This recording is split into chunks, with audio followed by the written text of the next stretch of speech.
Au nom du Père et du Fils et du Saint-Esprit. Amen.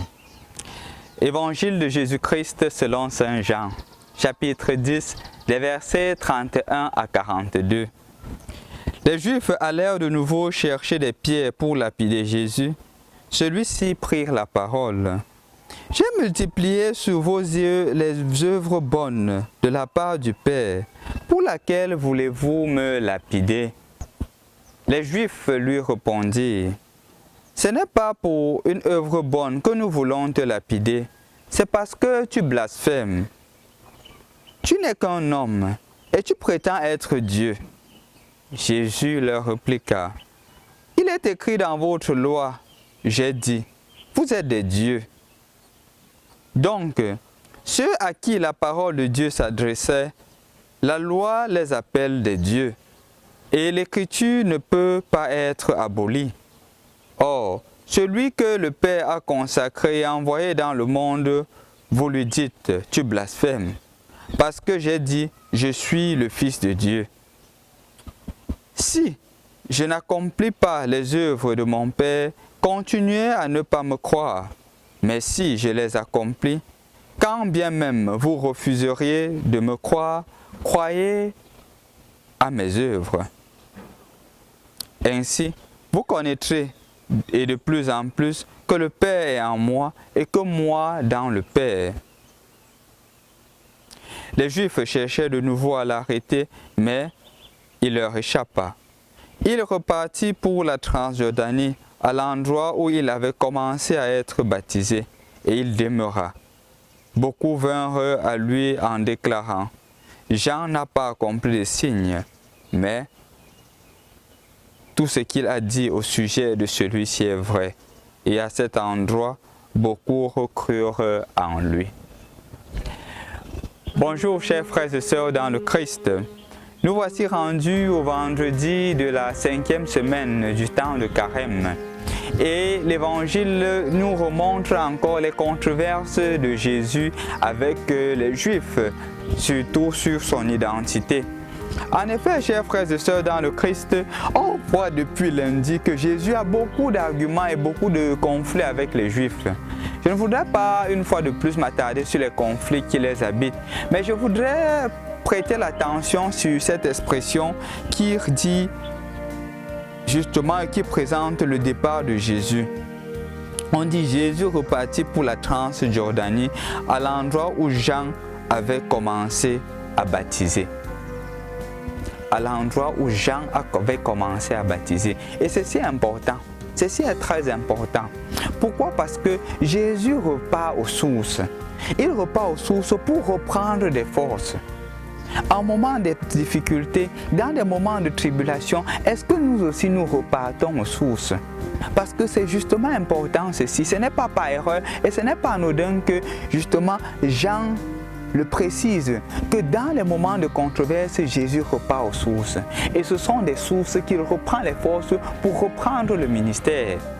Parfois, dans les moments de tribulation, Jésus voudrait nous montrer que dans tes moments de tribulation, est-ce que tu rentres aux sources? Est-ce que tu repars à la source même pour reprendre des forces pour continuer la route? De nos jours, chers frères et sœurs dans le Christ, beaucoup de couples se séparent. Des couples qui ont été préparés pour le mariage, qui se sont mariés à l'église, mais après se séparent. Beaucoup de personnes, même en face de certaines difficultés, se découragent dans la vie professionnelle, dans la vie académique et qu'on sort, même dans la vie sentimentale. Et je crois que les lectures d'aujourd'hui, spécialement l'Évangile, est un appel pour toi et pour moi de retourner aux sources, de retourner aux motivations profondes, même dans la vie consacrée. Parfois, on oublie justement ce qui nous a unis. Parfois, on oublie ce qui m'a motivé à épouser tel homme ou à épouser telle femme. Au milieu des tribulations, on oublie le passé et on se met à penser que seulement sur la base du présent, je peux construire un avenir. Un avenir se construit en prenant appui sur le passé, en regardant le présent et en se projetant dans l'avenir. C'est ce que Jésus a fait. Il est rentré dans le passé aux sources. Je voudrais inviter ici les couples qui sont en conflit. Regardez les flammes des origines. Regardez ce qui vous a motivé à vous mettre ensemble. Ayant regardé ce qui vous a motivé à vous mettre ensemble, vous pourriez avancer. Mais ne tombez pas dans ce piège-ci que beaucoup de personnes tombent. Parfois, je rentre dans le passé, mais je m'efforce à regarder seulement ce qui n'a pas marché. Je ne suis pas capable, suffisamment humble, pour regarder ce qui m'a poussé à prendre des décisions fortes. Il y a des cas, des personnes qui décident par exemple de se séparer de leur époux ou de leur épouse, disant que au fond je ne l'ai jamais aimé. Est-ce que tu ne l'as vraiment jamais aimé? Quand tu décidais d'aller te marier, régime monogamique avec lui, quand tu décidais d'aller à l'église, signer l'acte de mariage devant le prêtre qui est justement le témoin qui officialise l'action de Dieu, est-ce que tu ne l'as jamais aimé? Tu savais bien, et justement dans ta formation de mariage, il était clairement stipulé que le mariage catholique est indissoluble. C'est un mariage à vie. Tu étais conscient ou tu étais consciente. Après, tu te mets à dire je ne l'ai jamais aimé. Est-ce que tu ne l'as jamais aimé? Est-ce que tu ne te rends pas plutôt compte qu'avec les mouvances d'aujourd'hui, tu te fais croire, tu te donnes des raisons pour croire que tu ne l'as jamais aimé. Et que justement le Seigneur aussi voudrait t'appeler à retourner aux sources. Retourner à la flamme de départ, la vraie flamme que le Seigneur a mis en toi pour que les choses vont, pour que les choses aillent mieux. Je crois qu'il n'y a aucun couple qui puisse dire qu'il n'y a pas de conflit. Il y a toujours des conflits dans la vie de couple. Déjà, quand deux personnes sont ensemble, il doit automatiquement avoir des conflits. Mais l'objectif, ce n'est pas de se limiter aux conflits, c'est d'aller au-delà des conflits. Ceci n'est pas seulement valable pour les couples dont je suis en train de prendre l'exemple, c'est aussi valable pour des personnes qui entrent dans la vie professionnelle. Un moment dans des moments difficiles, un moment quand quelque chose est difficile, non, je me décourage. Mais qu'est-ce qui t'a motivé à entrer dans cela?